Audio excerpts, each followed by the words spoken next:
Friends, आज का मेरा टॉपिक ऑफ डिस्कशन है optics of the eye as camera. ये मैं डिस्कस करने वाला हूँ। तो अब हम देखते हैं कि कैमरे की फंक्शनिंग में और आई की फंक्शनिंग में क्या क्या सिमिलरिटीज़ हैं, क्या क्या डिफरेंसेस हैं, और एक बहुत ही इंपॉर्टेंट कंसेप्ट यूज़ होता है रिड्यूस्ड आई। वो क्या होती है मैं वो भी आपको बताता हूँ। अब नॉर्मली होता है कि अगर कैमरे की फंक्शनिंग की बात करें तो उसके अंदर होता है एक लेंस, जिसमें से रेज़ जो गुजरती हैं, गुजरने के बाद क्या कर जाती हैं, एक पॉइंट पर जाके मीट कर जाती हैं। जिस पॉइंट पे मीट करती हैं पीछे लगी होती है एक स्क्रीन या फिल्म जिसको कहते हैं, इस पे जाके ये रेज़ मीट करती हैं और इस पे इमेज बना देती हैं। बिल्कुल इसी तरीके से आई के अंदर है। लेट्स सपोज ये ऑब्जेक्ट पड़ा हुआ है, इससे रेज़ निकलेंगी। आई के अंदर जो ये लेंस पड़ा हुआ है, इससे गुजरने के बाद मीट करेंगी, और जो स्क्रीन थी या फिल्म थी आम कैमरे के लिए, वो आई के अंदर इसको क्या कहते हैं, रेटिना कहते हैं। इमेज कहाँ पे बनता है, रेटिना पे बनता है। लेकिन अब जो डिफरेंस क्या है कि कैमरे के लिए जो रेज़ आई थी वो कहाँ से गुजर के आई थी, सिर्फ एक लेंस से गुजरी और बेंड कर गई और फोकस कर गई एट द स्क्रीन और इमेज बन गया। लेकिन जो आई के लिए ऑब्जेक्ट से रेज़ निकलती हैं, ये निकलने के बाद काफ़ी सारी सर्फेसिस से बेंड होती हुई फाइनली बेंड करती हैं और इमेज बनाती हैं एट द रेटिना।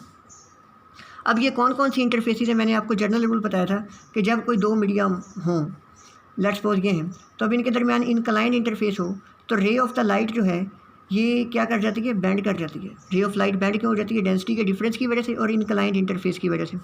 अब एयर है, एयर से ray of the light enter हो रही है आई के अंदर, डेंसिटी डिफरेंस तो डेफिनेटली मौजूद है और इतनी सारी इंटरफेसेस मौजूद है, इसकी वजह से ये बेंड हो जाएगी। अब सवाल ये पैदा होता है कि कौन कौन सी इंटरफेसेस से गुजरना पड़ता है इसको। इसके लिए आपने इंपॉर्टेंट बात याद रखनी है। सबसे पहले ये जो पोर्शन आगे का दिखाया गया इसको कहते हैं कॉर्निया। कॉर्निया और लेंस की आगे वाला कंपार्टमेंट होता है, इसके अंदर फ्लूइड होता है जिसको मैंने ये येलो कलर ब्लू कलर से दिखाया। और पीछे ये जो लेंस के पीछे वाला कंपार्टमेंट होता है, इसके अंदर भी फ्लूइड होता है सारा। ये जो लेंस के आगे वाला फ्लूइड होता है इसको कहते हैं एक्वस ह्यूमर। ये देखिए एक्वस ह्यूमर।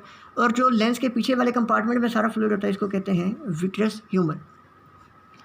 अब होता क्या है कि कौन कौन सी इंटरफेसेस से रेज़ को गुजरना पड़ता है। Number 1 anterior surface of the cornea, फिर ये पहली इंटरफेस बन गई। दूसरी कौन सी इंटरफेस होती है, posterior surface of the cornea और ये जो फ्लूइड है एक्वस ह्यूमर। ये तीसरी सरफेस कौन सी बनाती है, anterior surface of the lens and the aqueous humour. ये जो मैं आपको निशान लगा के देता रहता हूँ, ये posterior surface anterior surface of the cornea पहला इंटरफेस बनाती है। दूसरा इंटरफेस ये posterior surface of the cornea and the aqueous humour.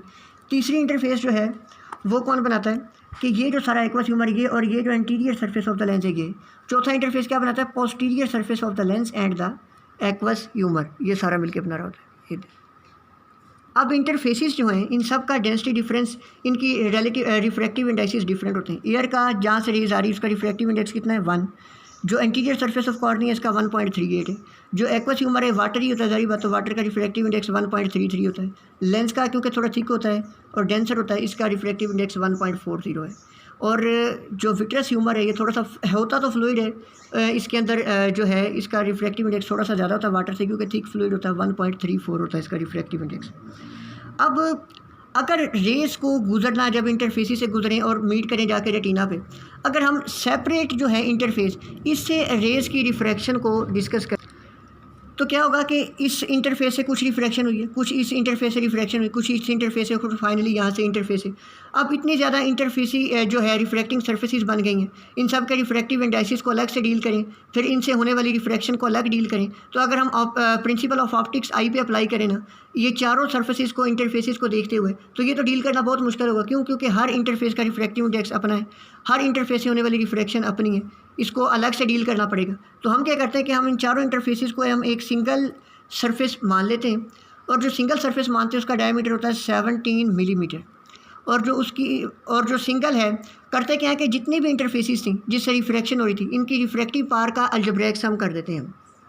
तो करेंगे क्या कि जितनी भी रिफ्रैक्टिंग इंटरफेसिस हैं इन सब की रिफ्रैक्टिंग पावर को ऐड करके अलजेब्रिक सम निकालेंगे और एक सिंगल सरफेस बना लेंगे जिसका डायमीटर होगा 17 मिलीमीटर और जिसकी रिफ्रैक्टिंग पावर जो होगी ये होगी 59 डायोप्टर। अब पहले हमें रिफ्रैक्शन कितनी सर्फेसिस से डिस्कस कर रहे थे, 4 सर्फेसिस से, जो कि डिफ़िकल्ट था। तो जब सिंगल सरफेस बना ली, अब रिफ्रैक्शन सिर्फ कहाँ से डिस्कस करनी पड़ेगी, सिंगल सरफेस से। तो इसलिए इसको क्या कहते हैं, रिड्यूस्ड आई। तो ये बहुत इंपॉर्टेंट है, क्लिनिशियन अक्सर इस टर्म को यूज़ करते हैं। रिड्यूस्ड आई क्या होती है आपको पता होना चाहिए, खासतौर पर MCQ के लिए ये अपने पॉइंट याद रखने कि इसका रिफ्रैक्टिव इंडेक्स कितना है। अगली बात बहुत इंपॉर्टेंट है, आपने एक जनरल रूल याद रखना है कि जो रिफ्रैक्शन होती है ना, रिफ्रैक्शन ये डायरेक्टली प्रोपोर्शनल होती है difference of the refractive indices. अब सवाल ये पैदा होता है 59 डायोप्टर जो है ये तो रिफ्रैक्टिंग पावर पूरी सरफेस ने बना दी, तो पूरी सरफेस किन किन को मिला के बनाई थी? ये fluid portion, vitreous, aqueous humour, lens और जो कॉर्निया के इंटीरियर सरफेस, इसको मिला के बनाई थी। सवाल ये पैदा होता है अब कौन सा कंपोनेंट इस सरफेस का कितनी reflecting power out of the 59 dioptre provide करेगा, यानी 59 तो टोटल थी ना, अब 59 में से कौन सा कंपोनेंट कितना कंट्रीब्यूट करता है? तो जवाब ये है कि सबसे ज़्यादा जो रिफ्लेक्टिंग पावर प्रोवाइड की जाती है anterior surface of the cornea provide करता है। उसकी वजह क्या है कि ईयर का रिफ्लेक्टिव इंडेक्स देखिए कितना है 1, और जो कॉर्निया का कितना है 0.38, तो डिफरेंस कितना है 0.38 का। लेकिन अगर किसी भी बाकी सरफेस के दरमियान में देखें कि एक्वस ह्यूमर और लेंस के दरमियान में रिफ्लेक्टिव इंडेक्स का डिफरेंस देखें तो कितना था 0.07, क्योंकि इसका 1.40 इसका 1.33 है।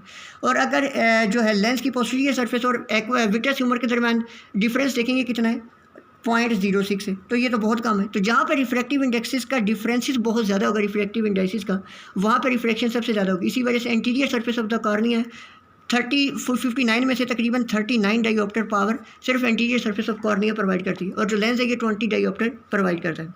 और दूसरी बात आपने इंपॉर्टेंट बात याद रखनी, जो रेटिना पे इमेज बनता है ये इन्वर्टेड होता है और रिवर्स होता है। अब सवाल ये पैदा होता है कि जब इमेज रेटिना इन्वर्टेड बनाता है तो फिर हम कैसे सीधा परसीव करते हैं? तो हमारा जो ब्रेन है इसको ट्रेन किया गया है कि ये इन्वर्टेड इमेज को सीधा इमेज समझता है, तो इस तरीके से जो इन्वर्टेड इमेज है इसको हम सीधा परसीव करते हैं। तो ये था सारा reduced I and image formation of the retina. अगर कोई क्वेरी आप मेरी कमेंट सेक्शन में बता सकते हैं। Thank you very much.